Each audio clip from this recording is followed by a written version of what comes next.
বর্তমান সময়ে মীন রাশিতে শনি প্রবেশ করার ফলে মীন রাশির দ্বিতীয় চরণের শনির সাড়ে সাথে কুপ্রভাব অতিবাহিত হবে।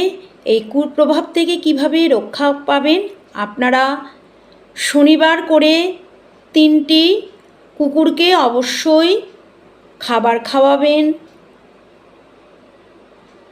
অন্ধ ব্যক্তিদের সেবা করবেন, কিছু দান করবেন। ঘোড়ার নালের আংটি ধারণ করবেন। অবশ্যই দক্ষিণাকালী মায়ের পুজোর মন্দিরে গিয়ে শনিবার করে একটি জবা ফুলের মালা, তাতে 108টি যেন জবা ফুল থাকে, দক্ষিণাকালী মন্দিরে গিয়ে অর্পণ করে আসবেন।